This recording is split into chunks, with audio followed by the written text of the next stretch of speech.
கல்யாணம் ஃபிக்ஸ் ஆயிடுச்சா? தமிழ் மேட்ரிமோனிக்கு தேங்க்ஸ் சொல்லணும். 26 வருஷத்துக்கு முன்னாடி இதே தமிழ் மேட்ரிமோனி மூலமா தான் இவ அம்மாக்கும் கல்யாணம் பண்ணேன். கல்யாணம்னாலே தமிழ் மேட்ரிமோனி தான்.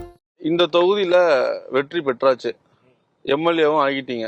நான் கொண்டு வர முதல் திட்டம் இதுதானே. இந்த ஷோ மூலமா ஒரு ப்ராமிஸ் பண்றதுனா என்ன திட்டத்தை சொல்லுவீங்க? இங்கே தரம் உயர்த்துறது. முதல்ல சிவகங்கை தரம் உயர்த்துறது.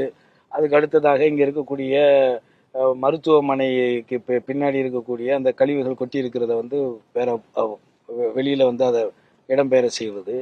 அடுத்ததாக இங்கே சிட்டிக்குள்ளே நெருக்கடியாக போக்குவரத்து நெரிசல்கள் அதிகமாக இருக்கக்கூடிய அந்த பஸ் ஸ்டாண்டை விரிவுபடுத்தி நவீன பஸ் ஸ்டாண்டாக வெளியில் கொண்டு போயிட்டு அந்த பகுதிகளை டெவலப் பண்ணி அங்கே குடியிருப்புகள் இந்த மாதிரியான பண்ணி ப்ராப்பர் ட்ரைனேஜ், சிவகங்கையில் இருக்கக்கூடிய ட்ரைனேஜ், ப்ராப்பர் ட்ரைனேஜை அதெல்லாம் பெரிய பட்ஜெட்டு.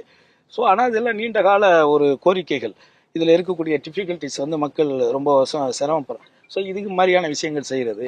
அதே மாதிரியான கல்வி இது கொண்டுகிட்டு வர்றது, விவசாய கல்லூரிகள் இந்த மாதிரியான விஷயங்கள்லாம் மக்களுடைய கோரிக்கைகளை கலந்து எது நமக்கு பாசிபிலிட்டி, எது அத்தியாவசியம் அப்படிங்கிற உணர்றது. அடுத்து பெரியாறு நீரை விவசாய ரீதியாக பயன்படுத்துவதற்கான ஏற்கனவே எடுத்த முயற்சிகளை மறுபடியும் கொண்டுட்டு வர்றது. அப்புறம் நம்ம சிவகங்கையில் இருக்கக்கூடிய அந்த தெப்பக்குளம் ரொம்ப பழமையாக இருக்குது. அதில் தண்ணீர்கள்லாம் மாசு படிஞ்சு போயிருக்கு. நீர் வரத்து வெளியிலேருந்து வர்றதெல்லாம் தடைப்பட்டு போயிருக்கு. அதோடைய கற்கள் எல்லாம் அந்த காலத்து அதெல்லாம் நமக்கு ஒரு பெரிய அடையாளம், நமது முன்னோர்களுக்கான வாழ்ந்த அடையாளம். அதை பாதுகாக்கணும். அடுத்து இங்கே இருக்கக்கூடிய கொல்லங்குடி கருப்பாயி கோயில், கண்ணாத்தா கோயில், இந்த மாதிரியான ஒரு பிரசித்தி பெற்ற செய்யாமங்கலம் கோயில், இந்த மாதிரி நிறைய பிரசித்தி இந்த மாவட்டங்களில் நிறையா கோவில்கள் இருக்குது. காளையார் கோவில் குறிப்பாக ரொம்ப அபூர்வமான காளையார் கோயில். ஸோ இதுகளெல்லாம் நம்ம சுற்றுலாத்துறையை மேம்படுத்துறதுக்கான வேலைகளை செய்கிறது.